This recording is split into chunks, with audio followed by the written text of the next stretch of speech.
researching my family history has been like solving unsolved mysteries as a detective. I never know what clue or clues will lead me to the next hint for this person or for that person.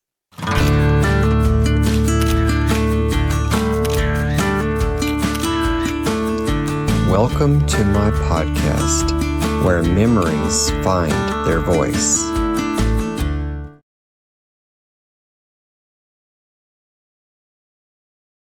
Hello, everybody, and welcome to the first episode of Hearth and Heritage. I've been wanting to do this podcast for a very long time now, and with the encouragement from many, I've decided to just jump right in and get going. So I hope today that you will enjoy this account that I'll be sharing. I wanted to just give you a background about myself of how I came into family history research.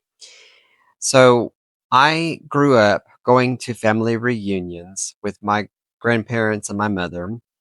This is on her side. And I would go and sit down at the tables and eat all the good food that was there. But I was really shy and I didn't want to be a part of the big group conversations. And I would sit there with all the adults around me and I'd be listening, but not really paying much attention because as a kid and teenager, that's not really the up and up and all. But I did have someone that was very kind to actually welcome me and make me feel extremely comfortable as a young child. And we just stayed in touch for many years until she passed away. But anyway, there would also be a lot of kids there too. And so sometimes we would just go outside because someone would say, well, let's go swing or let's go play on the playground. So I got out of my shyness a little bit, but it was still a little awkward. And sometimes we would go into these small rooms. They were Sunday school rooms that were a part of this fellowship that was with this church. And so they would have coloring in there or little arts and crafts, or they playing games and stuff. And I was still kind of awkward and shy, but I still made an effort to go. And so usually the time would go by so fast, and then they would be saying, "All right, Robert, we got to go home now." So we'd have to say goodbye and, well, maybe we'll see you again next time and hang out later. And of course, usually those kids wouldn't be back ever. They would just come once in a blue moon or whatever. But anyway, the person who, though, really got me inspired into wanting to know about my roots was a first cousin to my great grandmother, and her name was Dorothy Morris. And she went by Lillian in her younger years, she told me. But as she grew older, she preferred to go by Dorothy, her middle name. And that stuck with her until she passed away. She was a very sweet and precious woman, and I miss her very much. So, how she inspired me was she had taken her father to the Social Security office in the early 1950s, and he was going to apply for his Social Security benefits. And as evidence, they brought the family Bible with them. Well, after they finished there, she asked her father if she could borrow the Bible to transcribe all of the written information in it, and he agreed. So she took it home and she wrote everything out of the Bible on paper and returned the Bible to her father. She then took those notes, organized it, made copies, and shared it with all the family. And though they were excited to see it and a little bit interested, they weren't as interested in really knowing about their roots like Dorothy was. And so it kind of put a little damper on her a little bit, like it can all of us when we get excited about a new discovery or want to share it with lots of family. And some are like, because it's not all their cup of tea. But she continued to do her research outside of the state. She contacted, for example, like the Tennessee State Archives to learn and request records to see if she could further climb the family tree. But she kept hitting brick wall after brick wall, and eventually she just decided to take it all and put it on the back burner and leave it in hopes that one day someone would get bit by the genealogy bug and possibly reach out to her before she passed and continue on what she had started.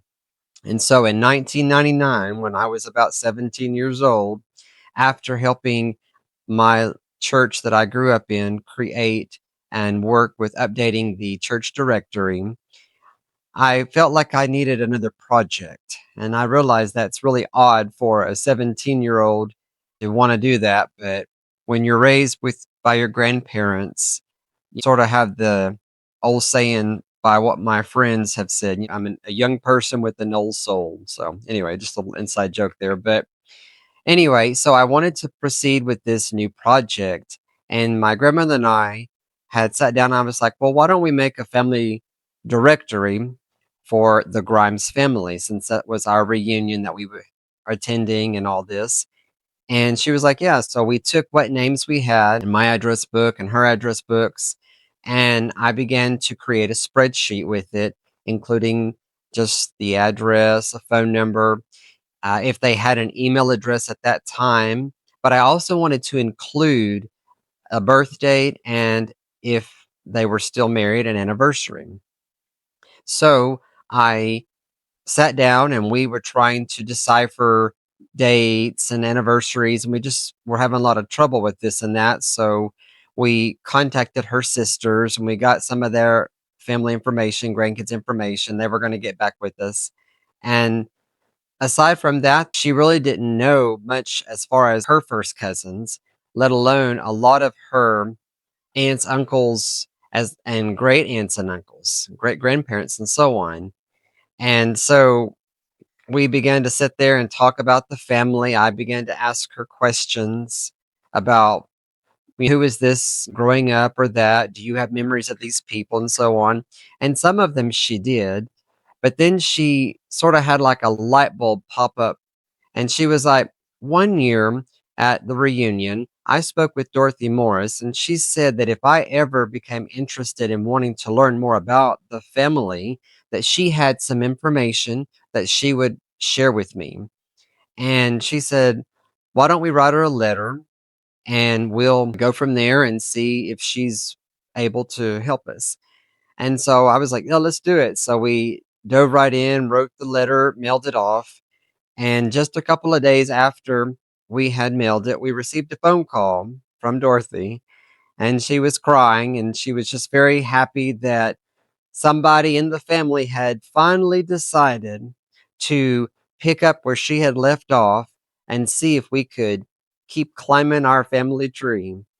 And she was very gracious to send us a copy of the Bible records that she had transcribed, and she had said that she was actually downsizing her home at the time, and she said, I have so many things that I really don't need, and I've spoken with my children and grandchildren and other members, and she said, I would like to pass these to you. And I said, well, please, that'd be fantastic. We'd love to see that, and keep them and continue sharing them with others, of course. And so we received a package and another package later, and just wonderful old pictures of people that we had no clue who they were as far as what information we had on paper. And for seeing these faces for the first time, not just by me, but my grandmother, was, I don't know, just a blessing. It was quite exciting and all. And so we're like, well, we want to learn more. And so we then typed up our own homemade family forms is what I call it. And we basically began to send out to everybody that we had an address for, asking for them to please fill out the form, providing their name, their date of birth, place of birth, their spouse, grandchildren, and so on. And also, if they had any stories that they could pass on that we could include in the family history book that we were compiling. And I had been running back and forth many times to the store, getting printer paper and ink. It's a wonder that the printer just didn't just break down on us, but it kept going. But we received a lot of these back. And also, when we would send the form, we included, sort of as a little helpful incentive, a self addressed stamped envelope. So, in hopes again that maybe someone, when they would receive it, would fill out the form and get it back to us. And I was constantly checking the mail every day. It was just like, I don't know, a treasure trove out there at times. But we did that, and we received some very humorous replies, not just in letter form, but I also had some interesting phone calls that I made to family to collect contact as far as their brother or sister or grandchild to learn more about their family. So I'm just going to read a list that I composed. This was back 99 and 2000 when we were doing this. And I'm so glad I decided to write this down. So the first one was I called one person and I spoke with their spouse. We talked just a few minutes and I began my questions. She immediately stopped me and said, "Let me let you talk to my husband." And I heard in the background before he picked up, "I don't know any of them Grimeses." And she said, "Pick up that phone and talk to him." So anyway, another one said to me when I called her, "Are you wanting my will or the family history forms?" And another one I had told me on a letter that, "Who are your parents? Who are your grandparents? Your aunts and uncles? I mean, that, who are you? I'm not going to share my information until I know for sure who you are." And that was one thing we didn't think about doing, was including just a very short letter saying, "Hi, my name is Robert Pruitt. I'm the son of so on and so on." And that way there wouldn't have possibly been some confusion. We received one form one day from some people we thought belonged to Grandpa Azora Grimes's brother Cleveland, but the joke was on me. After I looked through my notes, it was actually one of my grandmother's first cousins that I had mislabeled in our book. So one couldn't give me information because we were just asking him for his sister's information and he wasn't going to give his own.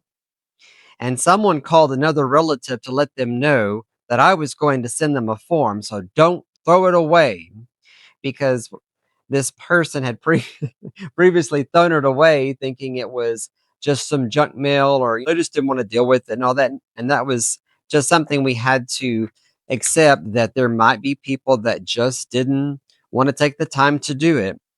And as we would receive these forms back in the mail, I would go to my computer and I would type and I would update the page, and of course toss one out. So we had a quite a thick stack of a rough draft of our book. And again, with each one we received, I could update more and more.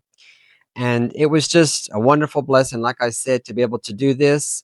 And I'm so glad that I had the opportunity to have this with my grandmother. And anyway, we didn't just go the old snail mail route. We did use, as I said, I would call, I would use email. We went to visit libraries, archives, and cemeteries. And of course, where the majority of our family members were buried is a cemetery in Carrollton, Texas called Furno Cemetery. But to the old timers, it was called Cemetery Hill. And it was created in 1884. And we would go there and we would write down all the information off of the tombstones. We would examine the tombstones for any clues or evidence that could help add more flavor, I guess you would say, to the story. And it was just, again, times that I'm thankful that I was able to spend with her and do. And we took these books completed the next year to our family reunion. During that year that we were working on it before the reunion, we had requests from people to mail it to them. So we would mail some. We hand delivered some to people, and then and spend the day visiting with them, going through it, sharing more stories, sharing family pictures, just wonderful times. And we had a very large crowd that reunion. It had been small for the most part in the previous years, but this sort of spurred the interest of people to come back to wanting to know where their roots were from and who was this Robert Pruitt, this 17, 18-year-old kid that was into family history. And I got to meet some very sweet and loving people who have now passed on many years ago, but I'm very thankful to have been able to sit down with them, have them share their stories. And researching my family history has been like solving unsolved mysteries as a detective. I never know what clue or clues will lead me to the next hint for this person or for that person. With this podcast that we're doing, that it's for them to continue on their stories. It's just something fun that I love to do. Well, shortly after, a couple of years after that reunion, a very dear cousin named Patricia Grimes approached me and asked me about doing a family cookbook. And immediately I said, yes, go for it. And I said, what do you need? And I said, how can I help you? And so she said, well, any contact information and of course the family history, and so on. So she took her father's family history book that we had made their family, and I sent her some new information updated, as well as all the contacts that I had. And she uh, began calling people, emailing people, writing people. She actually met and got to speak with cousins that I never got to meet before, and so that was an exciting thing for her. And I just wanted to publicly tell you, Patricia, thank you so much for taking the time and the effort that you did to record wonderful cookbook that you put together, and the stories that you gathered. Those are all so precious. So thank you for your time and effort, and your family that was there to support you as well through this. That was in 2006. And then in 2007 at our reunion, she gave out to those who had purchased. She sold some. We had, as well as others, had made the purchase ahead of time, and so she had just mailed them out to us. And I still have mine, and I'm very, very thankful, Patricia, for it. So it's a blessing to have. So again, thank you for all that you did. It was also that same year that I was able to get a military marker for our Civil War veteran. More to come on a future episode, hopefully. 2018, many years later, I was sitting down with my wife and we were talking about maybe updating the cookbook. And so I sort of spread the word, and this time I included not just my Grimes, but some Collinsworth relatives as well, and gathered stories and updated the book on the family history.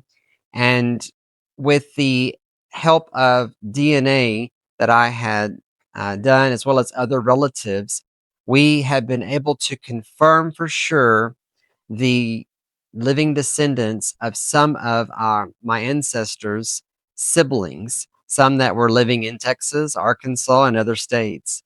And it was just like, yes, this is it for sure. And it was just a wonderful time in 2019 to be able to hand out to those who had purchased. Again, I had some that I mailed out before the reunion, and some that I sold at the reunion. And it was just a joy again to prepare that and be able to share more family history, as well as updated history on our families. And, it's been a couple years and all since we've had a reunion. So if anyone is like excited about it or wants to hit it up, I think that's an excellent idea. We ought to try to have another one. In conclusion, here, I just wanted to encourage everyone who may be watching or listening that if you ever have the desire to learn about your family history, to take the time to reach out to your loved ones who are still around today. Don't wait till the last minute, and then you have these questions where they're unanswered because your loved ones are gone.